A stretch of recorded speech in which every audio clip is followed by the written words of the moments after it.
All right, so hear me out. The other night, I'm chilling here, I'm having a great time, and I started thinking, everyone's arguing about cannabis legalization like it's a two-door hallway. Door number one, rescheduling, move it from a Schedule 1 to a Schedule 3, treat it like some controlled pharmaceutical. Door number two, descheduling, kick it off the list completely and let the ATF treat weed like beer and cigarettes. But then it hit me like a nugget of wisdom from the heavens.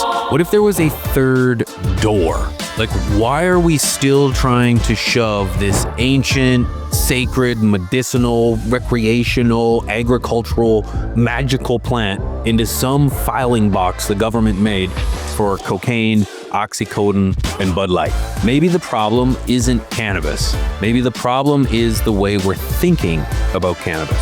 So today, I want to take you down this rabbit hole. We're not just talking rescheduling, not just descheduling. We're talking about an entirely new way to regulate weed. And yeah, it came to me after smoking a fat bowl. But honestly, some of the best ideas in history probably started in the exact same way. Let's break it down.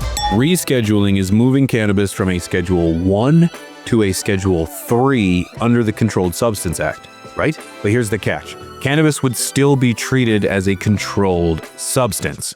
Only pharmaceutical companies could really play in that space, which means everyday growers and small businesses probably left in the dust. So rescheduling mostly helps big pharma. Think FDA-approved cannabis sprays and pills, but it doesn't actually free the plant for you and me. Now there's descheduling, the other side. We take cannabis off the list completely, and then boom, no longer a controlled substance. That means it's treated more like alcohol and tobacco. But here's the problem.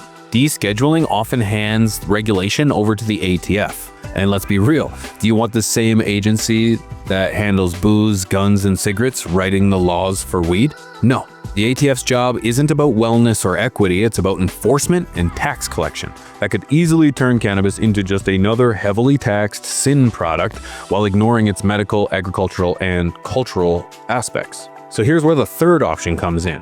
What if we designed a cannabis framework that doesn't just reschedule, not just deschedule, but something built for the plant itself? This I would refer to as the FDA-USDA split model. The Food and Drug Agency and the United States Department of Agriculture. The FDA handles the medicinal side, the testing and product safety, while the USDA treats cannabis like a crop, regulating pesticides and interstate commerce. This respects cannabis as both medicine and agriculture. But then we need a cannabis-specific federal agency. Imagine a cannabis control commission at a federal level, focused on equity, research, safe access, and fair licensing. Tailor-made for cannabis, instead of lumping it in with tobacco. Shout out to Vivo Sun for sponsoring today's video. Vivo Sun has been in the game for a very long time. Whether you're looking for grow tents or smart controllers, Vivo Sun has you covered. Visit vivosun.com, use promo code PIGEONS420 and save 15% off your purchase. If you're looking for smart air filtration or a grow hub, they have got you covered. And thank Vivo Sun for being a sponsor of today's video. Shout out to Seedsman. If you're looking for some quality genetics from a quality place, check out Seedsman. Use promo code PIGEONS420. They're working with some of the best breeders in the game to hook you up with quality genetics. Check them out. Use promo code PIGEONS420 and thank them both for sponsoring today's video. State-led with federal guardrails. State keeps control of their own markets. The feds provide the guardrails for interstate commerce, banking, and for baseline safety. Kind of like alcohol post-prohibition, but with protections against monopolies and exploitation, which is already in place for many other things. And when I talk about this board, who should be on this board? Well, you should have public health officials, you should have agricultural officials, you should have community leaders, you should have consumer representation, you should have legal representation. You know who should not be on this board? The ATF, the DEA, Big Pharma. Okay, but what would this actually look like? Whatever path we take, it needs to follow some key principles. Public health is first. Education, harm reduction, and product safety. Equity, and repair, expungements, community reinvestments, and small business support. For agricultural fairness, farmers shouldn't need a multi-million-dollar license just to grow. For medical protections, patients must keep access, even if recreational markets expand.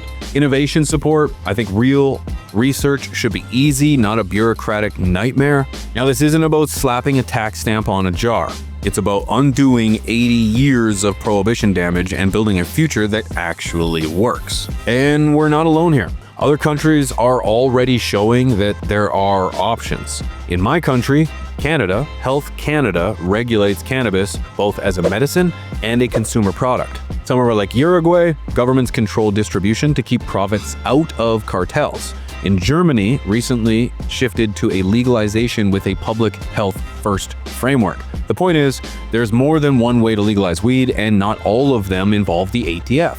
So here's my big takeaway. Cannabis legalization doesn't have to be a two-door hallway. We don't just have to pick between rescheduling and descheduling. There is a third door where we actually reimagine what cannabis regulation could be. That's the key.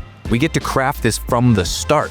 One that puts health, equity, and community first, not just profits or punishment. Now I want to hear from you. If you had the power, who would you put in charge of cannabis legalization? The FDA, the USDA, or do you think the states should just keep running the show? Put it in the comments below. I want to hear from you because this is an important conversation that I think is worthy of diving into. Drop your thoughts. I love to hear from you. Let's start a conversation. Much love. Stay medicated. We'll catch you in the next one. Peace. And we work in a business of tough competitors.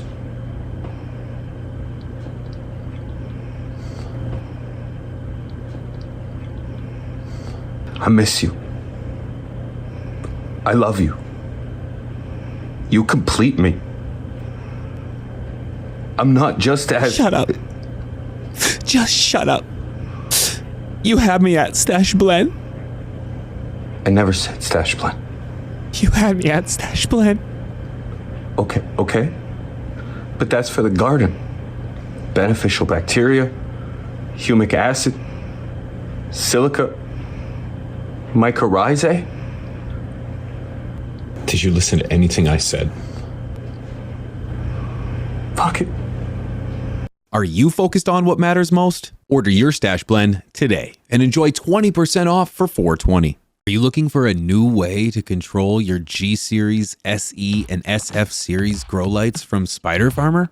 Well, now you can with the AC5 Power Strip Kit.